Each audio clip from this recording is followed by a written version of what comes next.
In today's video, I will show you how to create such stylized textures that you see in modern games, like Riot games and Blizzard. I will show you the entire process step by step and we'll make it only in Blender, without any paid add-ons. And also in this video I will use PBR and handpaint pipeline, which is the most relevant in the industry. So here I have my model, I have basic material, and I will need to apply normal map. And if you don't have any normal map or ambient occlusion, you can still follow this tutorial. Then we will need to use free plugin called OcuPaint. You can install it from the website. Then you go to Preferences, Add-ons, and you search for OcuPaint and you need to enable it. Then we go to Texture Paint.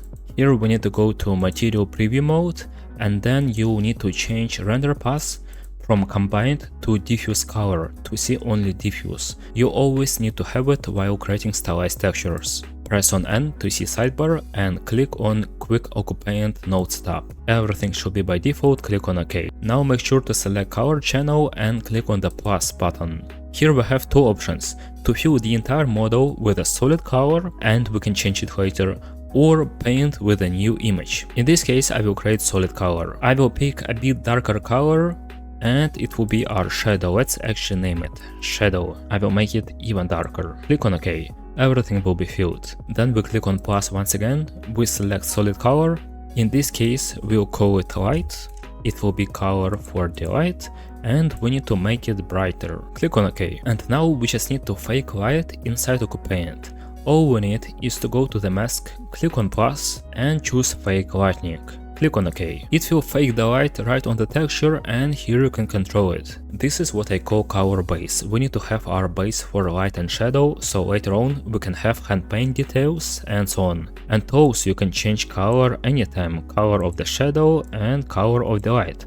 But for now I will remove any saturation. I don't need to have saturation at all on this specific model. I will click on plus again and I will add highlights. I will make it even brighter. Then we do the same. We click on mask, add fake lightning, click on OK, and now we need to go to mask settings, click on this small settings button and we need to ramp it. In this case let's just increase the contrast and control it just a bit, so we have these highlights only on the sharpest parts. Something like this is completely fine, and we can always control the opacity. For example, I have too much of the light on this part, and if I want to remove it, I need to click on plus near the mask once again, press on new image mask, and now if you select your brush and you select black and white color, you can actually remove this information from the mask. Press on X to quickly switch between these black and white colors. With black mask I can remove information. If I press on X with white mask I can add it. Yeah, it's barely visible, but I hope you get the point. Now I will click on plus again and I will add another solid color. It will be ambient occlusion. Just call it AO and pick some dark color like this. We need to add mask once again, and in this case we need to open our ambient occlusion map that we baked. If I apply it, it will look like this. We need to go to setting and we need to actually invert this map. I will make it through the ramp. Click on ramp, change the order of these values, and now you will see I get this ambient occlusion, which is very nice. If I shift a bit of the white values, you'll see I get it even more. And I will reduce opacity. This way I will get way more volume on my texture. And also we can add another solid color. For the highlights, we can name it, for example, light 2. Color should be bright. Click on OK. We go to mask, click on plus, and we need to open our curvature map, if you have it. Of course, I suggest to bake it. It's pretty easy to make in Blender and you can watch our previous tutorial about this. This is how it looks like, and of course I need to click on settings and I need to add ramp. And I will need to shift black values a bit, just so we can see it only on the edges. Every time I suggest to remove opacity. And be very careful with these curvature lines. In most cases they will look horrible if you have them everywhere. So we need to click on plus near the mask once again. We need to add new image mask, click on OK. And actually I suggest to remove curvature everywhere where you have shadows. I suggest to leave it only on some edges from the top where you have your light, because every bright information is actually light. So in this case it doesn't even make sense to have this tiny line right here in the shadow.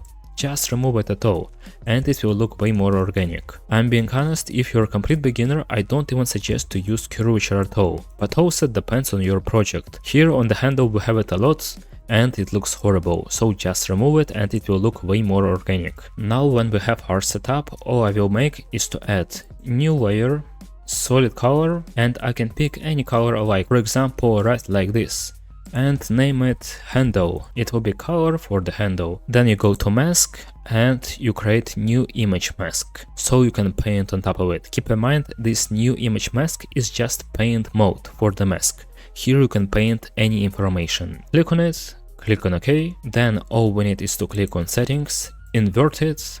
Now we don't see anything, but if we are in the paint mode, we can actually paint this color whenever we want. For example, on this handle, you can also fill it by polygons, but in this case, for a quick tutorial, I will make it like this. Then you change mix mode to overlay, and this way you can actually control the brightness of it. You can control color how you want. This is actually the best professional procedural approach that I suggest to make. Guys, at first it seems complex, but it's actually not. You just need to try it out for a few days and it will be pretty easy for you. Actually, we only have option to add new layer and add new mask, and that's it, just like in Substance Painter. And this way I made a color base for this model, and my reference was this concept that we made in the studio. Now when we finish our color base, we need to add more hand paint details. Of course you need to have tablet for this, and my vacuum settings for Blender look like this. Here I have right click, and on this bottom mouse I have Shift, Alt and Control. This way I can navigate only using this pen without mouse while painting. And then we go to Edit, Preferences, and in Input I also emulate 3 bottom mouse. Then just pick Paint or Brush and start adding your hand paint details. In this case you don't need to add any additional colors right away. You don't need to paint additional volume like additional light or shadow. You only need to work on your edges, just like I'm doing here. You need to define patterns that you have from the normal map, from curvature, and as I mentioned, it will be mainly on edges. In hand paint you need to define every pattern that you have on the light and shadow. So even here on shadows you can turn them to some interesting shapes. And these shapes can also work with highlights. This process I called detailing. Only after that we will need to add gradients. For this I will use the same brush but with overlay mode. I will reduce opacity and I will tap slightly like this. I can create a bunch of gradients this way. Usually we need to have bright warm gradients from the top and dark cold gradients from the bottom. And only after this gradient step I will add more colors like green and red, and I will put it mainly in ambient occlusion or shadow parts. I won't put it right away on the surface. This is something that I did during few years of working in the industry, and I saw it in the most of the modern AAA stylized games. You can also add some colorful gradients like artistic touch, and in the end you'll get result like this. And I decided to make it even brighter with hue saturation value node. So this will be the difference, just a bit brighter. And as the final step, we will need to make roughness map. This map will show glossiness on the model. Our goal will be is to make highlights a bit glossy and shadows less glossy, and maybe add some interesting details on roughness. This texture is actually essential for modern games, and we will make it based on the hand paint texture. So here I have my final hand paint. With this node I will make it black and white. It will look like this. The problem right now that white values won't have any glossiness, but black values will have them, and right now our shadows will be glossy, so we just need to invert this map. This is what I did here in the color ramp. By default color ramp will look like this, and we just need to invert these values. Now we don't see much, so we need to click on plus, and we need to move this gray one in the middle a bit to the side, just to see something. And then we don't need to have much of the contrast, and everything shouldn't be that bright. I want to make it just a bit glossy, so I will click on the first value here. I will make it darker, then another one should be even darker. Then we can click on plus again, and we can just move it around. If we will have more values on this side, we will see more information, and we need to control it. Then by using simple mix node, you can actually mix different parts of the model. For example, if you want to have less roughness on the handle, which makes sense, because on the metal we will have more roughness, on handle we will have less, so you can mask this specific part, and you can use another color ramp for this. And then as additional step, we will need to create metallic map as well.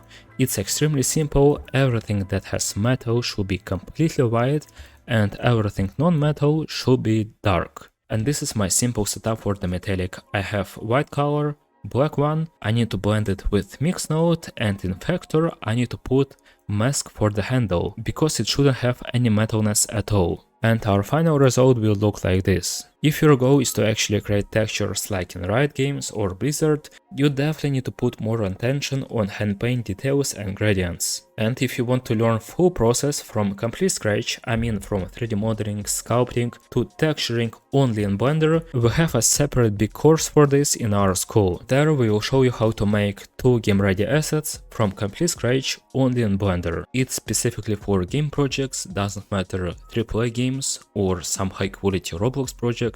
It's not a short tutorial, it's 15 hours of lessons, course community, and list of hundreds of studios with contacts. And after watching this tutorial you ask me why everything is complex.